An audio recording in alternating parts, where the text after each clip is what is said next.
은혜를 나누도록 하겠습니다. 자, 여기가 무슨 나라입니까? 예, 추워서 입도 얼으셨나 봐요. 여기가 어느 나라죠? 미국입니다. 미국. 진짜 모르십니까? 예, 미국이죠. 미국이라는 나라는 한 나라이지만 50개가 넘는 주의 연방국입니다. 합중국이죠. 근데 이 미국이 어떻게 해서 생겨나게 된 줄 아세요? 우리는 메이플라워호라는 배를 타고 청교도들이 신앙의 자유를 찾아서 미국 땅에 들어가서 미국이 시작됐다라고 알고 있어요. 하지만 그 사람들보다 더 빨리 미국 땅에 들어간 최초의 정착촌을 구성한 사람들이 있어요. 거기가 어디냐면 여기입니다. 여기 보시면 여기가 버지니아 주예요. 제가 여기서 유학을 했거든요. 동부 버지니아. 왜 여기 정착을 했느냐? 여러분, 이 바다는 대서양입니다. 이 바다는 태평양이고 우리나라에서 미국을 가려면 태평양을 건너서 가죠. 그런데 영국에서 미국으로 오려면 이 대서양을 건너서 와요. 그래서 영국에서 쭉 직선거리로 오면은 이 버지니아가 있단 말이에요. 버지니아에 가면은 채셔 피크만이라고 있습니다. 채셔 피크. 거기 가면은 지금 미국의 해군 기지가 있어요. 그리고 제가 살던 린츠버그에서 채셔 피크만까지 차로 5시간이 걸립니다. 그래서 차를 타고 채셔 피크만에 버지니아 비치라는 해변이 있어요. 거기 놀러를 갔었어요. 거기 가서 뭘 잡았느냐? 꽃게를 잡았습니다. 꽃게를. 세상에 꽃게가 눈에 보여요. 물이 얼마나 맑은지, 물이 맑은데 허리 정도까지 오는 물 밑에 모래사장이 이렇게 있는데 꽃게가 옆으로 막 기어다닙니다. 이렇게. 그럼 꽃게를 어떻게 잡느냐? 요런 그물이 있어요. 널찍한 대접 같은 그물이. 거기다가 닭다리를 묶어놔요. 생닭다리를. 그래서 그걸 딱 빠뜨려놔요. 그럼 어떻게 할까요? 그 개들이 옆으로 슥슥슥슥 기어가지고 그걸 쪽쪽쪽쪽쪽 뜯어먹는단 말이에요. 그럼 한 마리가 오면은 또 다른 놈도 와가지고 쪽쪽쪽쪽쪽 뜯어먹어요. 그러면 어떻게 하면 됩니까? 슬쩍 들면 됩니다. 그거 몰라요, 그놈들은. 떼낼 때도 그 꽃게다리, 그 닭다리에서 안 뜯어 나오려고 막 난립니다. 슬쩍 들으면은 한 번에 꽃게가 3-4마리씩 잡히는 거예요. 그래가지고 3시간인가 만에 아이스박스 이만한 거를 한 박스 가득히 담아가지고 한 3개월인가를 찢어먹고 삶아먹고 볶아먹고 막 그렇게 했었습니다. 이제 그런 데가 채셔 피크만인데, 이 영국의 최초 이민자는 청교도들이 아니고 이 채셔 피크만을 통해서 들어온 영국인들이에요. 그래서 만든 이 마을이 제임스타운이라는 마을입니다. 제임스타운. 제임스라는 이름은 그 당시 영국 왕이 제임스 1세예요.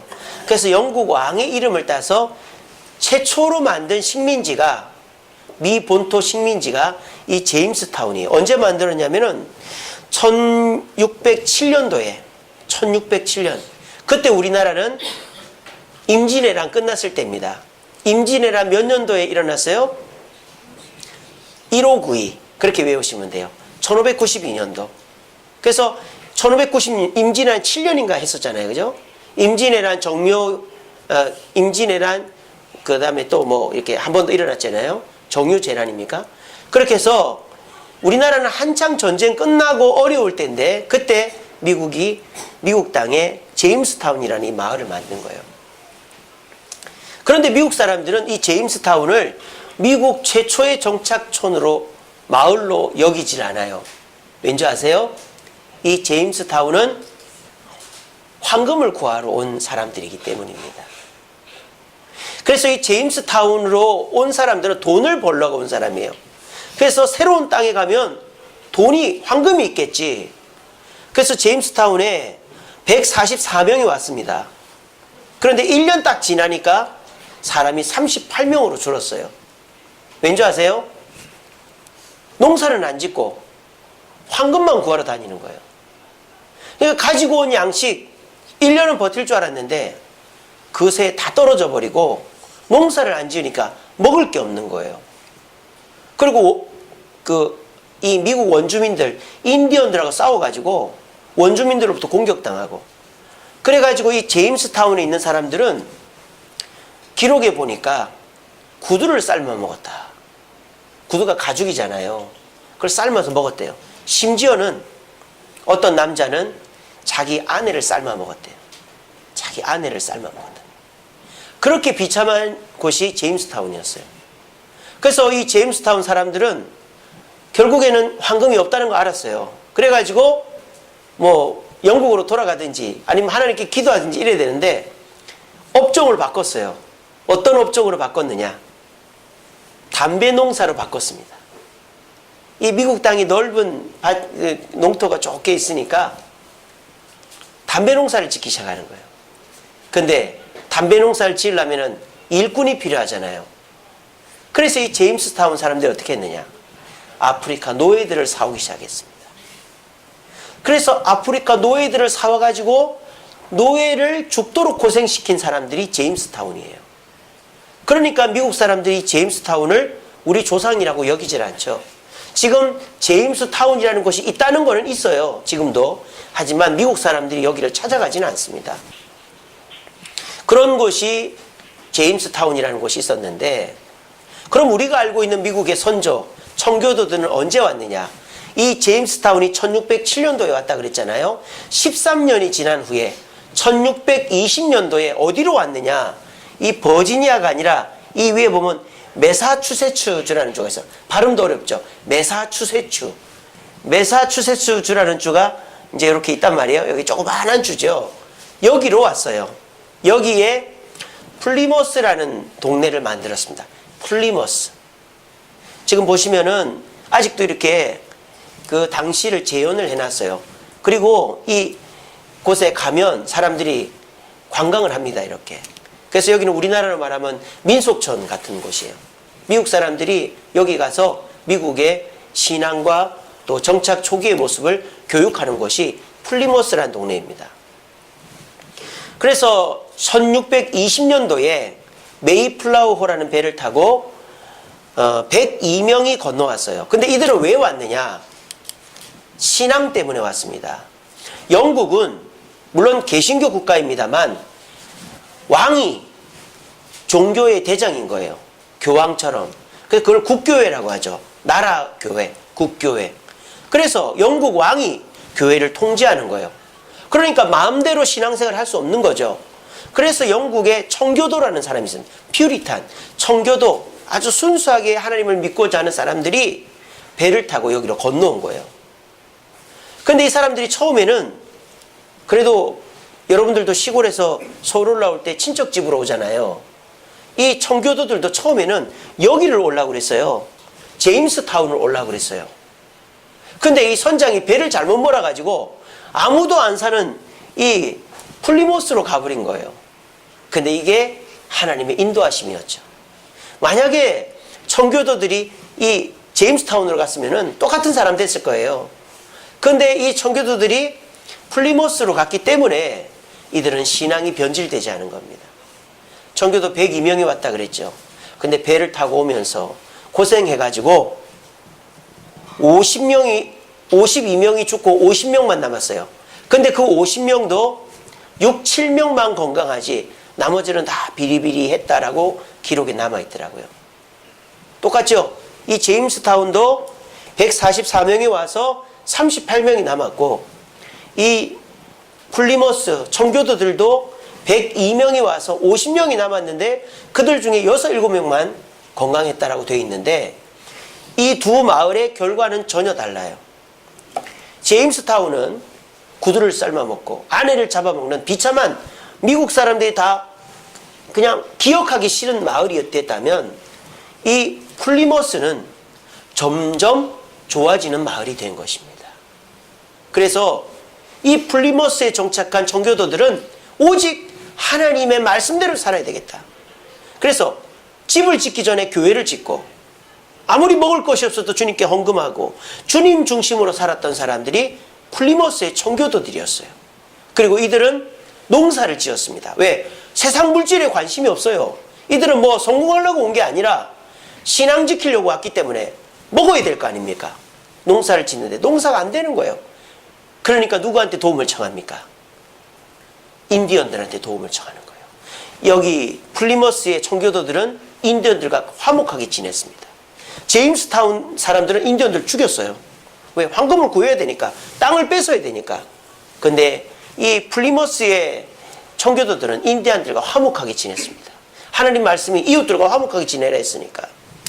그리고 이들은 결국에는 땀을 흘려서 농사를 지어서 하나님께 추수감사주의를 처음으로 시작한 거예요.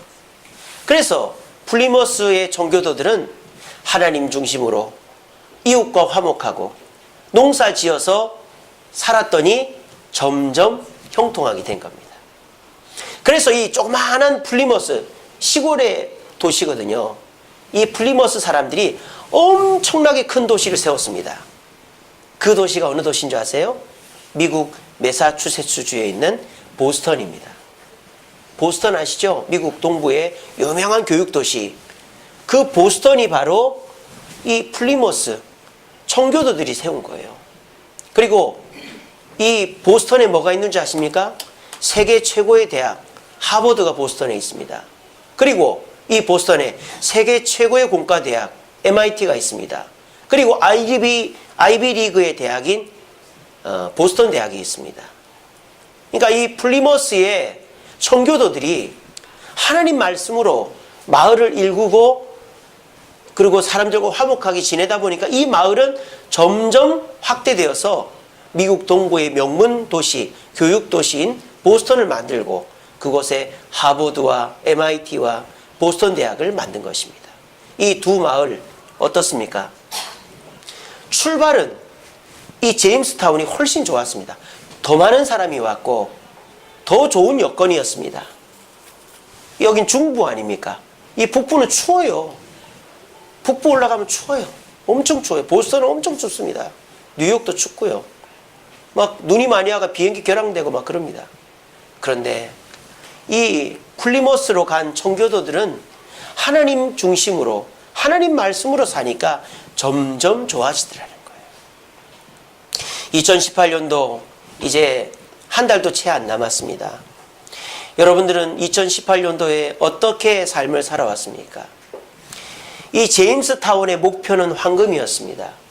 플리머스의 목표는 신앙이었습니다. 목표를 잘 세우는 게 중요하다는 거예요. 어떤 목표를 가지고 이 세상을 사느냐. 황금을 목표로 온 제임스타운은 아무도 기억하고 싶지 않은 동네가 됐어요. 하지만 신앙을 목표로 해서 온 플리머스 청교도들은 모두가 존경하는 마을을 이루었습니다. 올 한 해 저와 여러분들이 어떤 목표를 가지고 한 해를 사셨습니까? 겉으로는 하나님 중심으로 예배 중심으로 신앙 중심으로 섬기는 삶을 살겠다고 했지만 지금 돌아보니 내가 급한 거, 내가 중요하게 생각하는 거, 내가 원하는 것 중심으로 목표를 짜오지 않았습니까?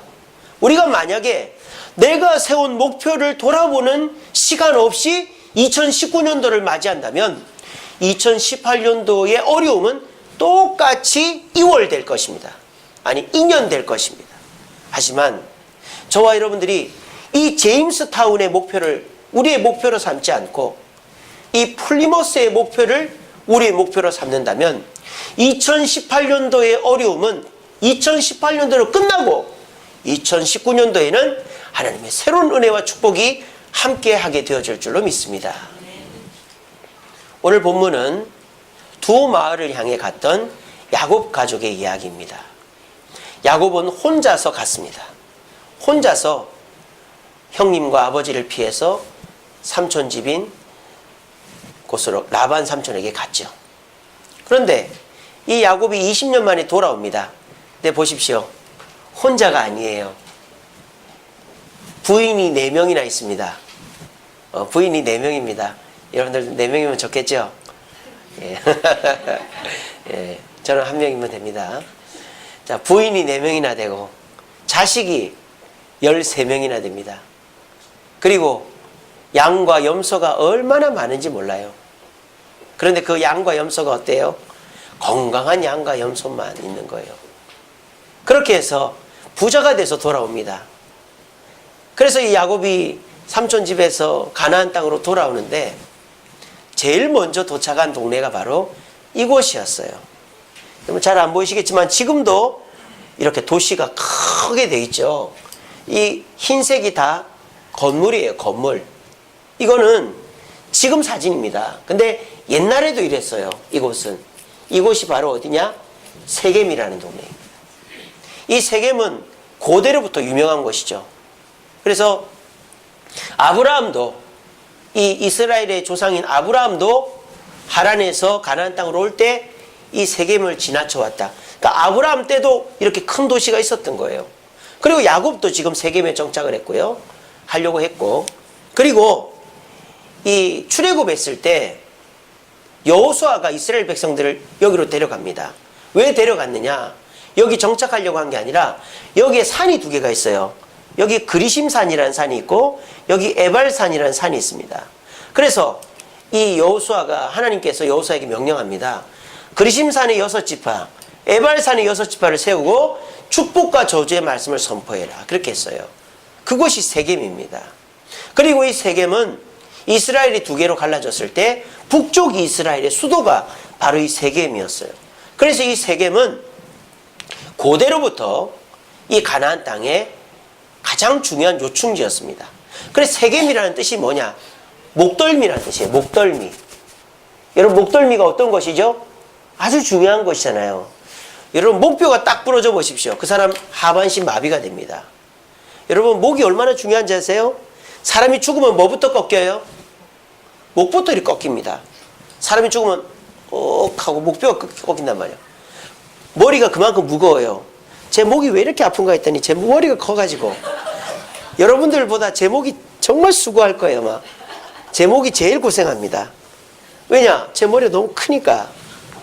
그런 것처럼 이 목이요, 이 무거운 머리를 지탱하느라 고생하는 거예요. 세겜이라는 뜻은 목덜미라는 뜻입니다. 요충지라는 뜻이죠. 그래서 가나안 땅에 중요한 3대 도시가 있어요. 위에서부터 말하면 다메섹, 시리아의 수도 다메섹, 그리고 여기 세겜, 북이스라엘의 수도 세겜, 그리고 밑에 가면 예루살렘이 아니고 여리고. 이 세 도시가 가나안 땅 북부, 중부, 남부의 최고의 도시였습니다. 그러니까 이 야곱이 외삼촌 집 시골에 있다가 쉽게 말하면 저 시골에 있다가 서울 올라온 거예요. 눈이 휘둥그레진 거예요. 게다가 지금 주머니에 뭐도 있어요? 돈이 그득한 거예요. 막 사람들이 야곱이 수많은 양떼와 소떼와 뭐 식구들 데리고 오니까 막 세겜 사람들도 눈이 휘둥그레진 거예요. 야, VIP 왔다. 손님 왔다. 야, 최고의 손님 왔다. 어이구, 어디서 오셨습니까? 우리 집에 머무시죠. 여기 넓은 호텔이 있습니다. 여기 넓은 우리간이 있습니다. 얼마든지 쓰세요. 아마 사람들이 달라붙어가지고 이 야곱의 돈을 쪽쪽 빨아먹으려고 난리가 났을 거예요. 야곱이 목표를 잃어버린 것이죠. 가나안 땅, 하나님이 가라고 한 땅이 있는데 세겜을 보는 순간 뭐가 생겼을까요? 욕심이 생긴 거예요. 욕심이. 나도 좀 누려보자. 나도 이제 좀 편하게 살아보자. 나도 이제 좀 즐겁게 살아보자. 그리고는 이 세겜 땅에 눌러앉아 버린 겁니다. 그래가지고 세겜 뭐 동네도 돌아보고 물건도 사보고 편안하게 등 붙이고 자보기도 하고 그렇게 자기가 하고 싶은 거를 다 한 거죠. 여러분 그게 나쁜 겁니까? 좋은 겁니까? 나쁜 거 아닙니다. 나쁜 거 여러분 돈 있으면 써야죠. 저는 지금 야곱이 욕심 부렸다는 것이 죄라고 얘기하는 거 아닙니다. 여러분 야곱은 죄 지은 거 없습니다. 지금 여러분들 죄인으로 몰아가는 거 아닙니다. 그래 할 수 있죠. 내가 돈이 있는데 내가 여기서 머물 수 있죠. 내 돈 쓸 수 있죠. 이거 잘못된 거 아니에요.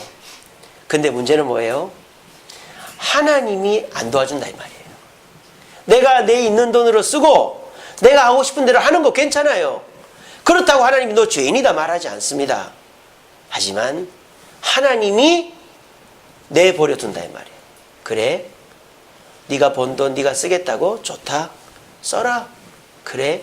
네가 거기서 즐기겠다고? 그래 좋다. 거기서 즐겨라. 그러고 하나님의 기억에서 멀어지는 거예요. 그러니까 야곱의 가족에게 문제가 생겼어요. 어떤 문제가 생깁니까? 자기 외동딸, 야곱은 저처럼, 저는 아들이 셋인데 아들만 12이고 딸이 하나 있었어요. 그러니까 딸이 딱 하나인데 그 딸이 세겜 놀러 갔다가 강간을 당해버린 거예요. 우리는 강간이 죄지만 이 당시 사람들은 강간이 죄가 아닙니다. 내가 좋으면 데려다가 잠자리하고 내 아내를 삼아버리면 되는 거예요. 일본에는 요바이라는 풍습이 있습니다. 요바이 들어보셨습니까? 일본이 전쟁을 얼마나 많이 했습니까? 춘추 전국시대 막 서로 싸우고 죽이고 난리가 났잖아요. 그러니까 남자가 씨가 말랐단 말이야. 그러니까 그 마을에서 촌장이 허가를 해주는 거예요. 어떻게? 과부 집에 들어가서 잠자리를 허가를 해주는 거예요. 그렇게 해서 남자를 낳게 하려고 했던 게 요바이 풍습인데 그게 일본에서 없어진 지가 60년이 채 안 됐어요. 그러니까 일본이 저렇게 성적으로 문란한 데는 이유가 있는 겁니다. 우리 전에 파라과이 박중민 선교사님 오셔가지고 그 파라과이가 결혼해서 사는 사람 몇 명 안 된다 그러잖아요. 다 동거하고 막 그렇게 성적으로 문란하다 그랬잖아요. 그게 왜 그렇다? 파라과이가 아르헨티나, 브라질 뭐 이렇게 전쟁하면서 남자가 씨가 말라버려가지고 막 이렇게 성적으로 문란한 걸 허용해줬다 그랬잖아요. 그러니까 이 세겜도 그런 동네인 거예요. 마치 요즘처럼. 요즘 얼마나 성적으로 문란합니까? 요즘 교회 다니는 청년들 빼고 전혀 총각이 아무도 없어. 그냥 야 놀자에 야 놀자. 모텔에 놀러 가는 거예요. 놀러. 왜 모텔에 놀러를 갑니까? 요즘 젊은 애들 전혀 총각이 없어요. 성적으로 얼마나 문란합니까? 그러니까 예수 믿는 청년들도 여기 기웃 저기 기웃하는 거예요. 그러다 덜컥 걸려드는 거죠. 얼굴은 잘생기고 얼굴은 이쁜 여자 남자한테 걸려가지고 예수 안 믿는데 그래서 그렇게 되는 거예요. 이 디나가 그렇게 된 거예요. 그리고 난 다음에 어떻게 됩니까? 세겜 추장이 보내가지고 내 아들이 당신 딸을 너무 좋아하니까 그 딸을 우리에게 달라. 내 아들과 결혼시켜달라 이러는 거예요. 자, 거기에는 그 딸이 좋아서가 아니죠. 뭡니까? 야곱의 재산을 여기다가 머물게 하려고. 그래서 혈연이 되면 야곱을 눌러 앉히니까 그러면 야곱의 재산이 세겜의 재산이 되는 거예요. 자, 그런 수를 쓰고 있는 거예요. 근데 야곱은 그걸 몰라요. 그래서 대답을 못하고 있어요. 그런데 또 문제가 생깁니다. 들판에 양치고 있던 자식들이 돌아왔는데 이 얘기를 듣고는 막 분노가 난 거예요. 화가 난 거예요.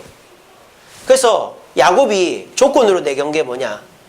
당신 남자들이 다 할례를 받으면 우리가 당신 집안과 혼인을 맺겠다.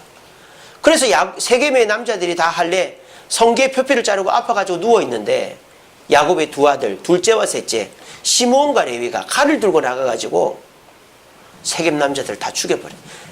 대량 학살을 해버린 거죠. 그러고 돌아온 겁니다.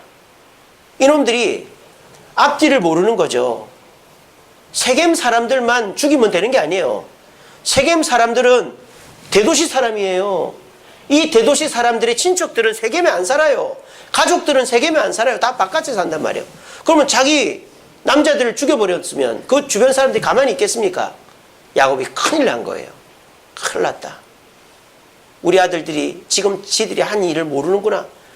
우리가 이제 멸족당하게 생겼다. 이렇게 된 거예요. 여러분 어떻습니까?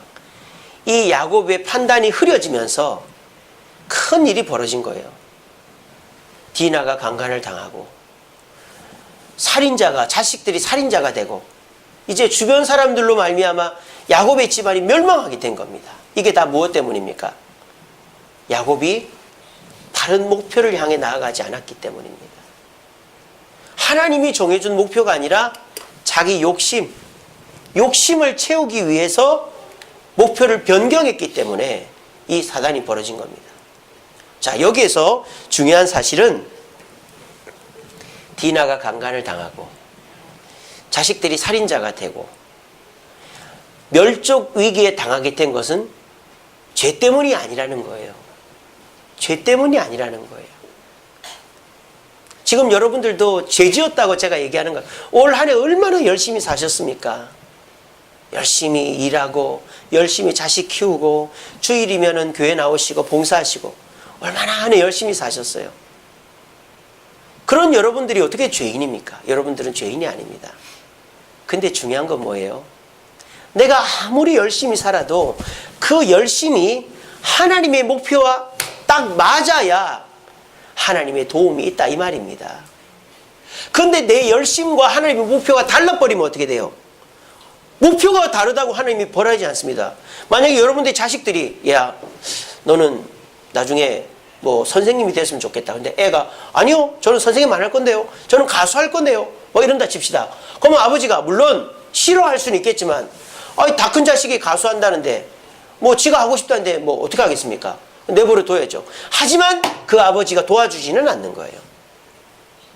똑같은 거예요. 여러분들이 어떻게 살든 죄 짓지 않고 살면 하나님 벌하지 않습니다. 다만 내버려 둘 뿐입니다. 지금 야곱의 집안에 디나가 강간을 당하고 자식들이 살인자가 되고 멸족당하게 된 것은 하나님이 내버려 뒀기 때문입니다.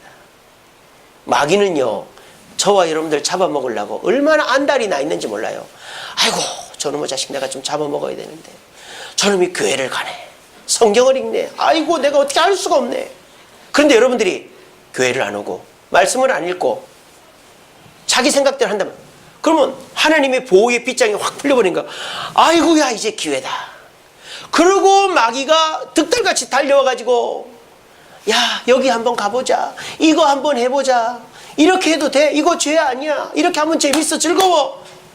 만약 마치 세겜족 사람들이 디나 강간해놓고는 우리랑 같이 살자 하는 것처럼 막 이끄는 거예요. 거기에 그냥 아무 생각 없이 끌려가 버리면 하나님의 보호가 없기 때문에 우리는 위험에 처하게 되는 것입니다. 여러분 가장 큰 위험이 뭡니까? 전쟁에서 가장 큰 위험이 뭡니까? 진지 밖을 벗어나는 겁니다. 여러분 성 안에서 싸우면요 군사수가 10배가 차이 나도 이겨요. 10,000명이 달려들어도 성 안에 1,000명만 있으면 이깁니다. 제일 중요한 전쟁 전략은 방어예요. 방어. 내가 내 자신을 보호할 수 있는 거를 해놓고 전쟁을 하는 거예요. 그 우리나라 지금 거꾸로 가는 거죠. 방어는 다 풀어놓고 북한이랑 잘 지내자. 이건 말이 안 되는 거예요. 최고의 전쟁 억제력은 최고의 방어력입니다. 지금 야곱은 방어력을 상실해버린 거예요. 왜? 하나님의 보호하심을 놓쳐버렸으니까. 오늘 이 자리 나오신 저와 여러분들 올 한 해 열심히 사셨죠. 돈도 벌고 자식도 키우고 교회도 열심히 나오셨습니다. 근데 그 목표와 열심이 어떤 목표와 열심이었습니까? 내 욕심을 채우는 것이었습니까? 그렇다면 하나님은 여러분들을 보호하지 않을 것입니다. 그러면 마귀는 하나님의 보호가 떨어진 끈 떨어진 연처럼 여러분들을 잡아 흔들고 여러분들이 생각지도 않았던 문제들이 야곱의 집안처럼 연이어 벌어지게 될 것입니다. 이것을 뒤늦게 깨달은 야곱이 자식들한테 말한 것이 오늘 본문이죠. 뭐라고 얘기합니까? 베델로 올라가자. 그때서야 떠올랐던 겁니다. 나는 가나안 땅에 세겜에 정착하려고 온 게 아니라 베델에 가려고 왔다라는 게 떠오른 거예요. 그래서 베델로 가자 이렇게 된 거예요. 자, 그런데요, 베델로 가자라고 말하고 감과 동시에 놀라운 일이 벌어집니다. 어떤 일이 벌어집니까? 여기가 베델입니다. 자, 보세요. 여기 베델 보시면 여기 돌입니다. 이거는 여기는 이게 돌이 아니고 이거는 다 집이에요. 이거 돌이에요. 여기 집이 없어요. 여기 조금 있어요. 사진 잘 안 보이시겠지만 지금도 베델은 사람이 거의 안 삽니다. 성지순례 가면요 차로 딱 내리는데, 그런데요 저는 베델을 안 가봤거든요. 성지순례 가면은 사람들이 그런데요, 여기가 베델입니다 하는데 지금도 사람이 몇 안 살아요. 지금도 그렇게 화려하거나 대단한 동네가 아닙니다. 아니 그러면 야곱 때는 어떻게 했겠습니까? 그냥 황무지죠. 아무것도 없어요. 그런데 이 야곱이 베델로 가는 거예요. 무엇 때문에? 신앙 때문에. 야곱이 하나님과 약속했습니다. 어떤 약속했습니까? 창세기 28장 21, 22절. 20년 전이죠. 자기 집에서 도망쳐 나올 때 이 베델 들판에서 노숙을 했습니다. 근데 꿈속에 환상으로 뭘 봅니까? 하늘을 오고 가는 사닥다리를 본 거예요. 천사가 왔다 갔다 하는 거예요. 그걸 보고는 어머니가 노젓돈 하라고 준 귀한 기름병을 돌멩이에 딱 깨서 하나님께 드리면서 이렇게 얘기합니다. 하나님, 제가 여기에 무사히 오게 하시면 여기다 하나님의 집을 지어드리고 하나님께 11조를 드리겠습니다. 그렇게 하나님께 약속을 해요. 그래서 이 베델이라는 뜻이 뭡니까? 엘은 하나님이고 벳은 집입니다. 여러분, 베들레헴, 벳, 이게 뭐예요? 집이란. 그리고 그래서 베들레헴의 뜻은 떡집이란 뜻이에요. 방앗간이라는 뜻입니다. 베델도 엘이 하나님이니까 벳은 집이고 하나님의 집이란 뜻이에요. 그래서 이 야곱이 하나님의 집으로 발걸음을 옮깁니다. 근데 얼마나 걱정이 되겠어요. 세겜을 건드려 놨으니 그 주변 사람들이 자신들에게 달려들면 어떻게 돼요? 다 끝나는 거예요. 근데 이 야곱과 그의 가족들이 베델, 다른 마을 베델로 목표를 정하고 나니까 놀라운 일이 벌어지는데 이런 일이 벌어지는 거예요. 야곱의 아들들을 추격하는 자가 없었다.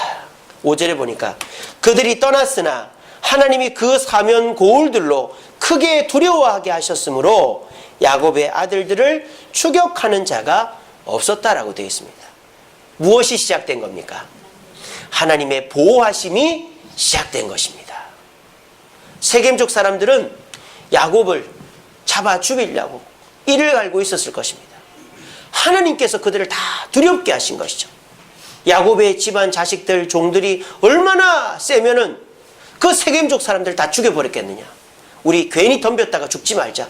이렇게 겁을 준 것이죠. 마치 기드온이 300명을 데리고 수만 명 미디안 군대와 싸우는데 하나님께서 미디안 군대에게 겁을 먹게 하신 것처럼 하나님은 이미 세겜족 주변 사람들에게 겁을 먹게 하신, 이게 누구의 역사이십니까? 하나님의 역사였다는, 하나님의 보호하심이 이만큼 강력하다는 겁니다. 야곱은 뭐만 했습니까? 목표를 바꾸었을 뿐입니다. 하나님 중심으로 하나님과 약속한 것을 지키고자 뜻을 정했을 뿐입니다. 그랬더니 어떻게 됐습니까? 하나님의 보호하심으로 절대 일어나지 못할 일이 일어난 것입니다. 마치 뭐와 비교할 수 있습니까? 다니엘이 뜻을 정하고 하나님 앞에 3번씩 기도하는 것을 멈추지 않았더니 며칠 굶은 사자들이 다니엘을 쳐다도 안 보고 입도 뻥끗하지 않는 거예요. 그게 왜 그렇습니까? 하나님의 천사가 사자의 아가리를 틀어막고 있었기 때문에 사자가 절대 다니엘을 건들 수 없었던 것입니다. 오늘 이 시간 올 한 해 살면서 야곱의 가족처럼, 세겜에서의 야곱의 가족처럼 어려움이 있었던 분들 없습니까? 디나가 강간을 당하듯이 예상치 못한 위기를 만나고, 또 시므온과 레위가 세겜 사람들을 죽였듯이 분노와 또 다혈질적인 마음으로 실수하고 화내고 싸웠던 적, 또 주변 사람들이 죽인다, 내가 너 가만히 안 둔다 라는 위협 속에 두려움을 느낀 적 없습니까? 그렇게 위협과 두려움과 분노 속에서 올 한 해 어려움을 겪으셨다면 하나만 하면 됩니다. 하나님의 뜻으로 돌이켜 세상이 아니라 주님의 집으로 돌아오기만 하면 하나님의 보호하심으로 2018년 어려웠던 문제는 주님이 다 정리했을 줄로 저는 믿습니다. 아멘. 오늘 이 시간이 그런 결단의 자리가 되기를 바랍니다. 아멘. 두 마을, 세겜과 베델, 겉으로 볼 때 이 세겜은 너무너무 화려하고 모두가 가고 싶어하는 곳입니다. 지금 이 세상 어떻습니까?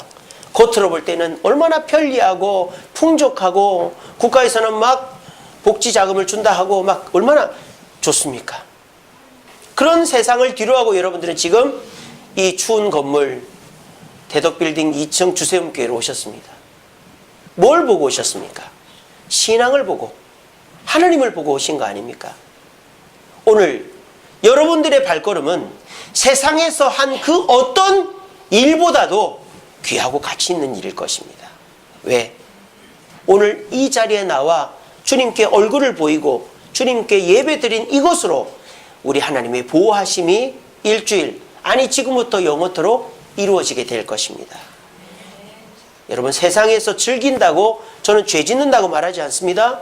뭐 재밌는 데 가고 맛있는 거 먹고 여행도 가고 좋죠. 하지만 그것만을 하고 살 때에 하나님의 보호하심은 없습니다.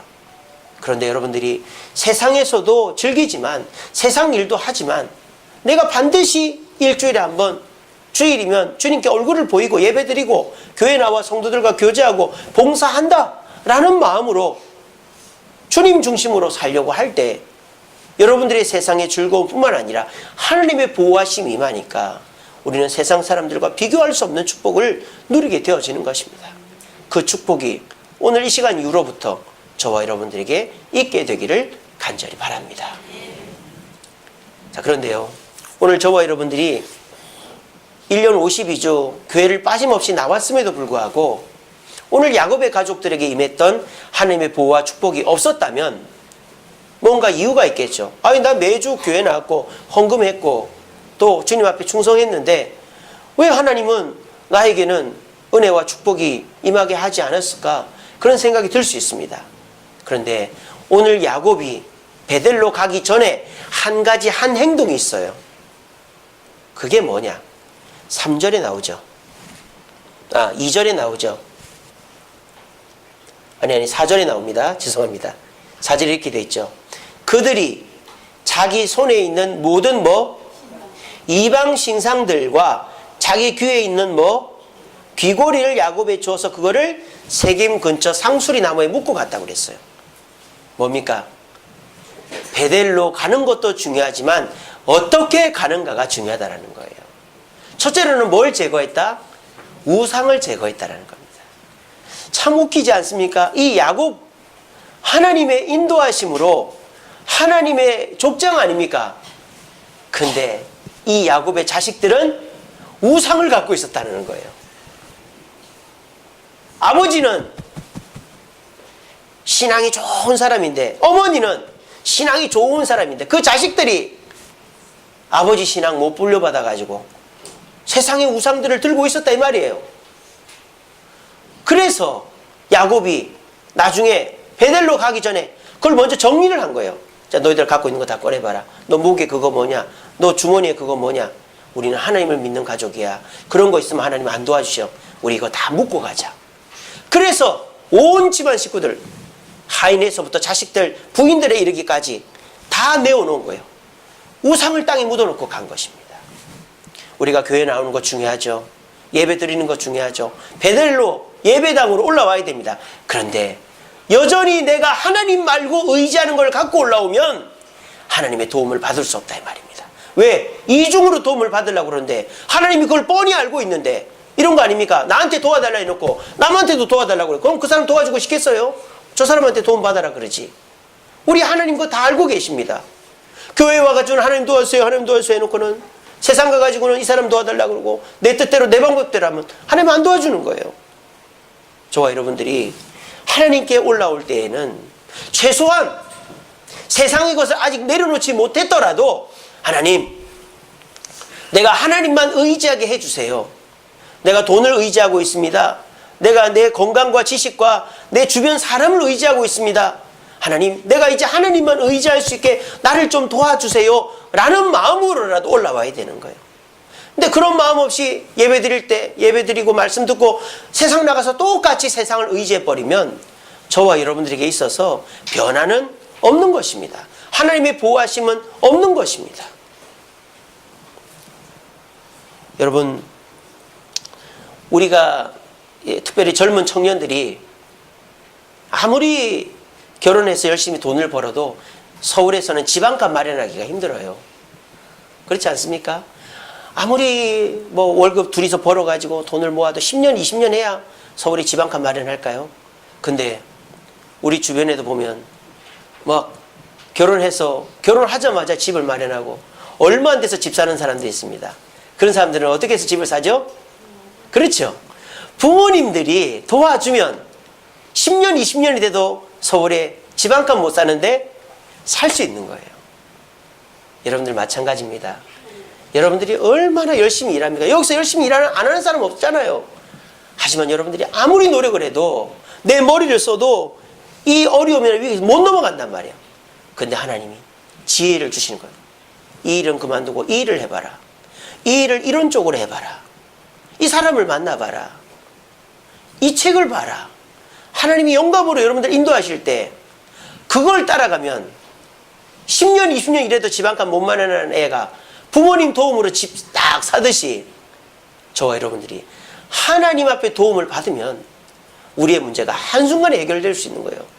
그럼 하나님의 도움을 받으려면 어떻게 해야 됩니까? 다른 의지하는 것들을 제거해야죠. 그래야 하나님의 도움이 주어지는 것입니다. 부디 베델로 올라오시는, 매주일마다 주님께 올라오시는 저와 여러분들의 마음속에 다른 것을 의지하는 마음이 있다면 과감하게 그거를 내려놓읍시다. 그리고 하나님만 의지합시다. 그렇게 함으로 하나님의 보호하심과 축복을 통해서 우리의 어려움이 끝나고 2019년도에는 하나님의 축복으로 하나님의 은혜가 넘쳐나는 한 해가 되어지기를 간절히 바랍니다. 그리고 이들이 베델로 가기 전에 뭘 묻었다 그랬습니까? 귀에 귀걸이를 묻었다. 귀걸이는 뭡니까? 나를 돋보이게 하는 것이죠. 나를 자랑하는 것이죠. 그래서 이들은 뭘 제거했다? 오락과 자랑과 취미와 즐거움을 제거했다는 것입니다. 아이고 목사님, 제 취미생활이 뭐 잘못됐습니까?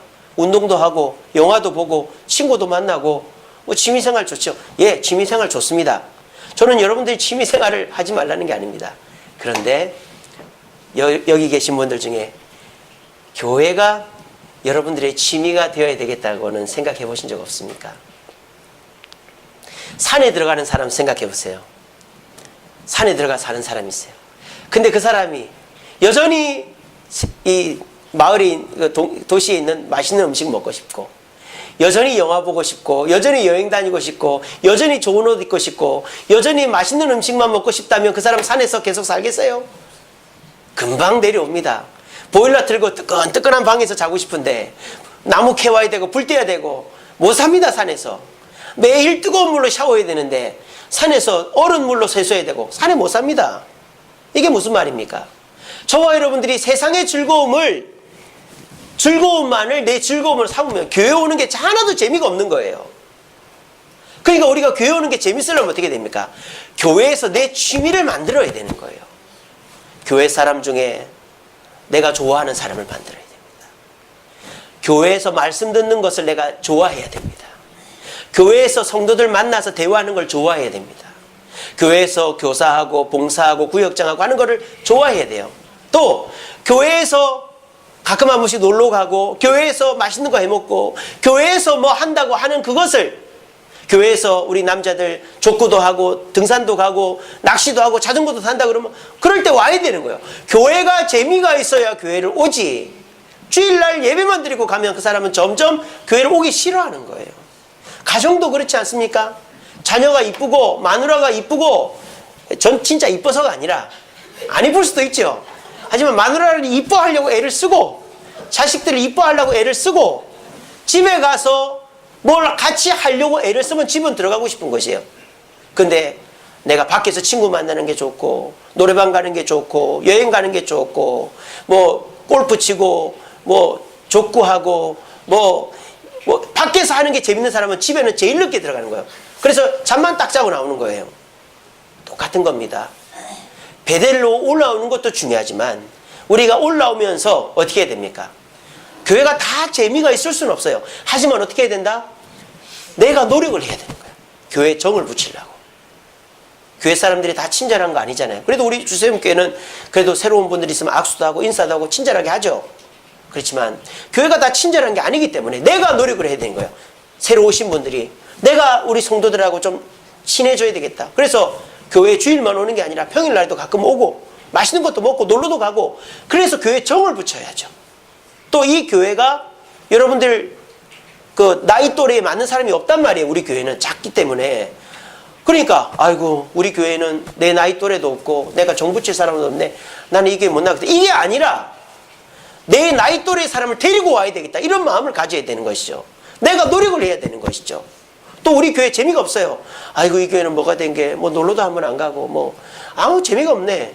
그럼 어떻게 하면 내가 재밌는 걸 만들면 되는 거예요. 목사님 우리 낚시 한번 가시죠. 목사님 우리 뭐 어디 가서 회식 한번 하시죠. 목사님 우리 또 이번 주 토요일 날은 동지 팥죽 끓여 먹지 않습니까? 팥죽 한번 끓여 먹읍시다. 자꾸 만들면 되는 거예요. 그렇게 해서 저와 여러분들이 이 교회에 오는 게 재밌게 만들어가면 되는 거예요. 그렇게 해야 교회를 오게 됩니다. 여러분, 교회가 다 재밌으면 좋겠지만은 우리 교회는 사람도 별로 없고 공간도 없기 때문에 재밌는 일을 많이 못한단 말이에요. 그러니까 사람들이 오는 게 별 재미가 없죠. 우리 학생들, 청년들 특별히. 우리 청년들 같은 경우에는 잘생기고 직장 좋고 하는 남자 청년들, 이쁘고 직장 좋은 여자 청년들 많은 교회, 그런 교회 가면 믿음의 짝도 만나고 얼마나 좋습니까?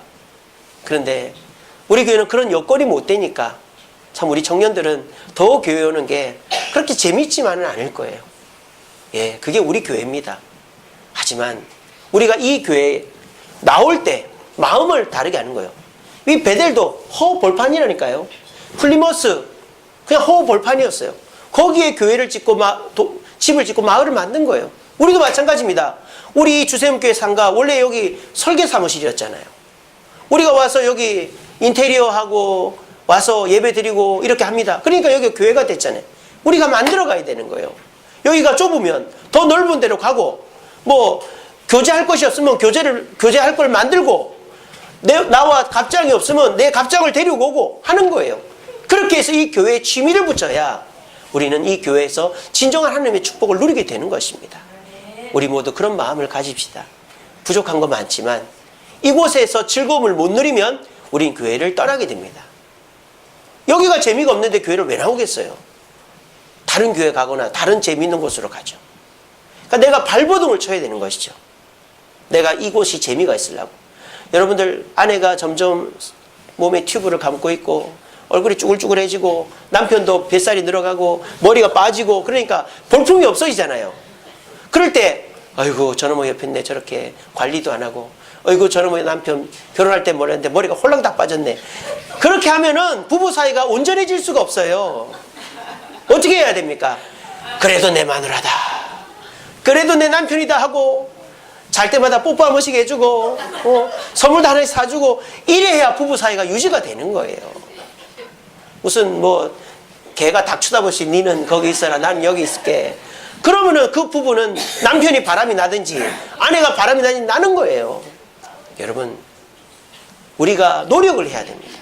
이 교회가 단순히 뭐 내가 원하는 것이 없기 때문에 아우 난 교회 가도 별 재미가 없네 이러면은 베델에 있다가도 가버리는 거예요. 그런데 이곳에서 내 즐거움을 찾으면 되는 거예요. 부디 세상의 즐거움 버리라는 거 아닙니다. 하지만 이 교회에서 즐거움을 찾으심으로 여러분들 이 교회가 점점 즐거워져서 교회 가까이 교회 중심으로 움직이셔서 하나님께 더 큰 축복과 보호를 받을 수 있는 저와 여러분 되기를 간절히 바랍니다. 말씀을 맺겠습니다.